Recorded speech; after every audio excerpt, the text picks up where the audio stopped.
உருவாய் அருவாய் உளதாய் இளதாய் மறுவாய் மலராய் மணியாய் ஒளியாய் கருவாய் உயிராய் கதியாய் விதியாய் குருவாய் வருவாய் அருள்வாய் குகனே. ஸ்ரீ குபேரன் டிவி நேயர்களை இந்த பொழுதிலே சந்திப்பது பெருமகிழ்ச்சி. வணக்கம்.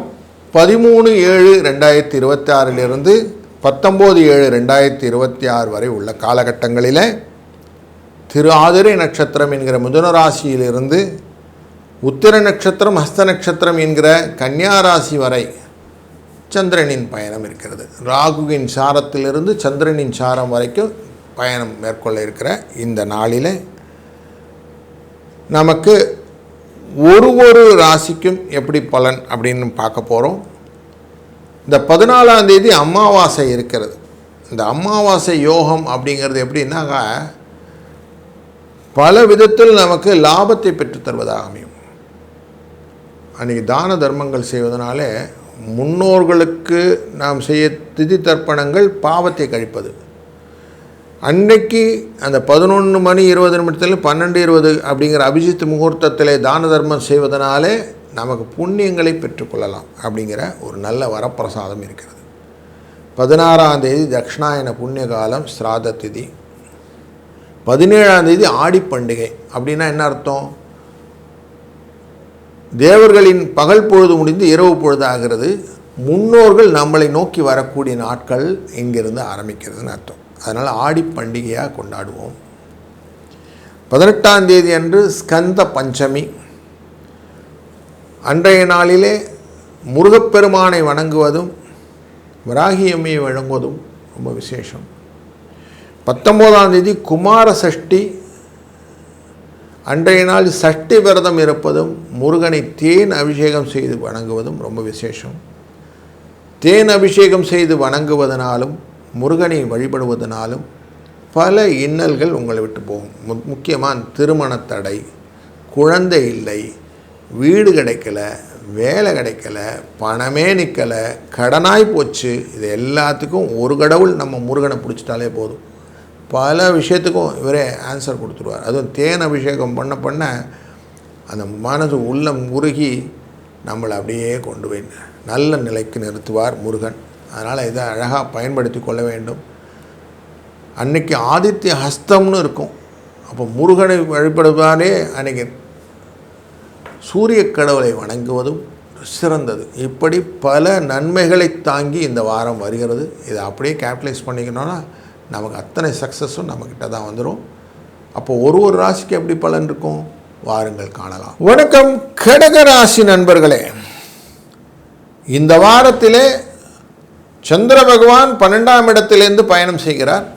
உங்கள் ராசியின் 3ஆம் இடம் வரைக்கும் வருவார். 12ஆம் இடத்திலே சூரியனுடன் சேர்ந்து பயணம் செய்ய ஆரம்பித்து திருவாதிரை நட்சத்திரத்தில் ஆரம்பித்து உங்கள் ராசியை கடந்து செல்லும் போது உங்கள் ராசிக்குள்ளே வரும்போது பூச நட்சத்திரத்திலே வரும்போது ஆட்சி பெறக்கூடிய சூழ்நிலைகளே குருவுடன் இணைவார்.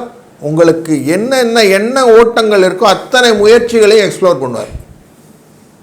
17ஆம் தேதி அன்னைக்கு சூரியன் உங்கள் ராசிக்குள்ளே வருவார். எதெல்லாம் விட்டு போன காரியங்கள் இருக்குன்னு வச்சுங்களேன், இந்த நாள்லேருந்து உங்களுக்கு நல்லது தான். சூரியன் உள்ளே வந்து அந்த குருவுடன் சேரும்போது இணக்கமான சூழ்நிலைகளை இருக்கிறதுனால புஷ்கல யோகம் அப்படிங்கிற யோகத்தை கொடுப்பதனால எல்லா விதத்திலும் நன்மை. எல்லா புதிய சொத்துக்கள் வாங்கிறது, தந்தை வழியிலே அவர்களுடைய பூர்வீக சொத்துக்களிலே இருந்த பிரச்சனைகளை தீர்த்து விடுவது, குழந்தைகள் வழியிலே அவர்களுக்கான வாய்ப்புகளை எல்லாம் ஏற்படுத்தி கொடுப்பது, வளர்ச்சி அப்படிங்கிற பாதையை அழகாக புரிந்து கொண்டு பாதையை வகுத்த பின்பு பயந்தன்ன லாபம் அப்படிங்கிற அதுக்குள்ளே பயணம் செய்து விட வைப்பது, இப்படி கூடுதலான விஷயங்களை எல்லாம் உங்களுக்கு மனதிலே கொண்டு வருவார். உத்திர நட்சத்திரத்திலே பயணம் செய்து ஹஸ்த நட்சத்திரத்தை தொடும்போது உங்கள் கையால் என்ன வாங்கினமோ அதெல்லாம் லாபமாக இருக்கும் அப்படின்னு ஊரே சொல்கிற மாதிரி இருக்கும். அப்போ எல்லாருக்குமே நன்மையை கொடுக்கக்கூடிய நல்ல பண்பாளராக உங்களை மாற்றிவிடும். அப்போ புகழும் வளர்ச்சியும் தனமும் தானியமும் பெருகுவதற்கு இந்த வாரம் உங்களுக்கு ரெடிமேடாக இருக்குது. நீங்கள் செய்ய வேண்டியதெல்லாம் ஒன்றே ஒன்று தான். நிதானமாக அமைதியாக யோசித்து கால்குலேட் பண்ணுவோம். கால்குலேட்டிவ் ரிஸ்க், கால்குலேட்டிவ் ரிவார்ட்ஸ் அப்படின்னு சொல்லுவோம். அப்படி வச்சுக்கணும். அவசரம் மட்டும் வேண்டாம், பதட்டம் வேண்டாம் அப்படின்னு வச்சுக்கிட்டிங்கன்னா கூலாக எல்லாத்தையும் பண்ணலாம். இதுதான் நீங்கள் இந்த வாரத்தில் பண்ண வேண்டியது.